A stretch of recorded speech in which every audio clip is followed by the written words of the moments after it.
Going back to the Dear Mama documentary, uh, did you see where they had spoken about the quad studio shooting and that, they kind of, I don't want to say they insinuated, but they speculated that Tupac possibly shot himself trying to pull his gun out.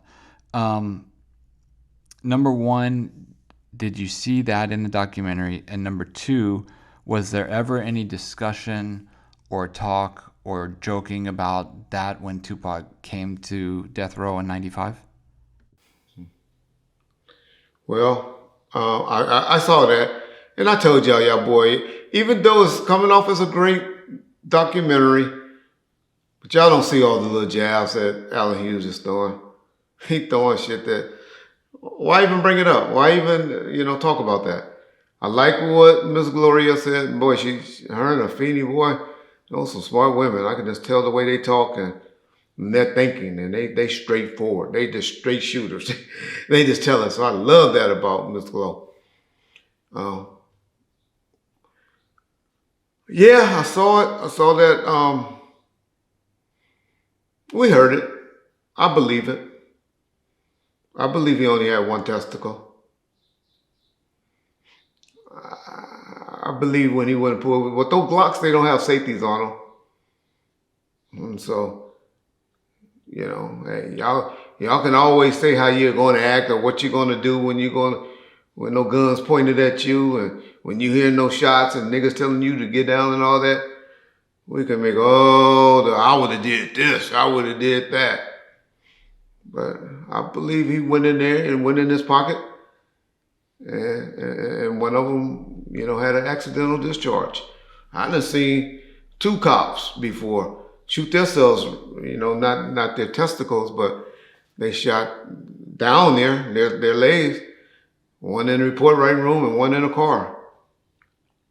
Have shot themselves before with those motherfucking Glocks. And so yeah, I saw it. I believe it. Never was talked about.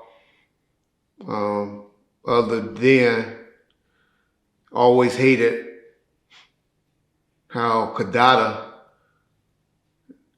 Jones was running around there talking about she was pregnant.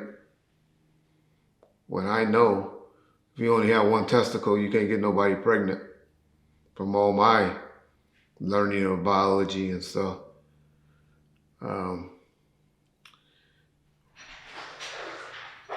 So I always had a problem with her telling Pac's mom that at the hospital and stuff.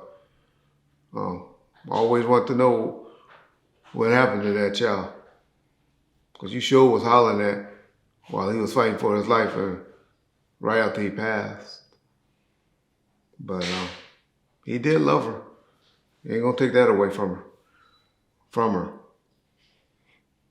But why couldn't you keep his legacy going? Especially if it was a boy. I would love to know the backstory on how was she convinced or if she was just a liar. I tend to think she was just lying because I don't believe he could make a baby only having one testicle. But I'm sure some of y'all come up with some scientific proof and some, yes you can, Reggie, you don't know what you're talking about. Well, the research that I did said you can't. But y'all know how modern technology is now. Who knows what you can do now? But we never heard that in 1996. So yeah, that what was said. Why was that spoke on or touched on? I don't know. I just think that was another way of our brother not or wanting to diss Pac. A lot of y'all keep saying that Pac apologized to Allen. He never apologized to him. He said he would like to sit down and work it out with him. But he never did officially apologize to him. So that's what I always say. I have a problem with the estate and them allowing him to be a part of it. Even though, once again, I reiterate, I'm kind of feeling the FX documentary. Thought they were going to go a little harder on Suge in the documentary. Of course, the manager that Pac said, "What? I'll let John play it." I started from scratch with Death Row, a new company. I was independent when I was Tupac. Me Against the World, I just bought my old managers out. I had it all now. I re-signed to be a part of this for my own, for this to make my own shit bigger. And now I got Machiavelli Records, and Machiavelli is the first artist on that. He said, "I fired all the motherfuckers. I broke away from them," right? So those are all the people that's being interviewed that's talking. Y'all make sure y'all take that with a grain of salt when y'all hearing what they saying. Because you can tell that a couple of those people that was getting interviewed, they like the fact that Pac signed with Suge Knight and Death Row. Even Antron say they had money in place and all that. Might have had money in place. But guess what they didn't have in place? Who they didn't have in place, y'all? That white Jew, David Kenner. Because he the one that made it happen. So, just remember all of that when people are saying they coulda, woulda, shoulda, we woulda did this, we woulda did that. Or we had this in place, and it was with his own publishing money. Okay. But why couldn't he get his own publishing money to be on his books? Did y'all hear what Suge Knight also said? That Pac told him? I know this for a fact. That's why Keisha made the call. It wasn't even about being on Death Row. It was about putting money on his books. So all that stuff that Snoop and everybody is saying, I'm sure the conversation with Suge and Snoop was like, "Hey man, Pac reaching out. Hey, it might be a chance I can get Pac on Death Row. What y'all think?" I believe that conversation went like that. Any smart businessman would do that when you got the #1 artist in the world at the time talking about Snoop Doggy Dogg. He was.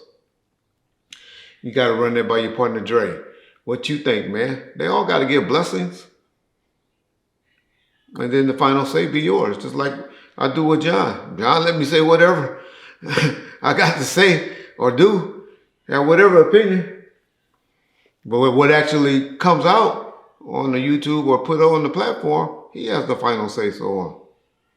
So that's how you have a working relationship with people that you have a relationship with or in business with. You listen to their opinions. You hear them out. You run stuff by them. And then you judge by you making the final say. That's why I have to take some responsibility for what happened with my security with Tupac.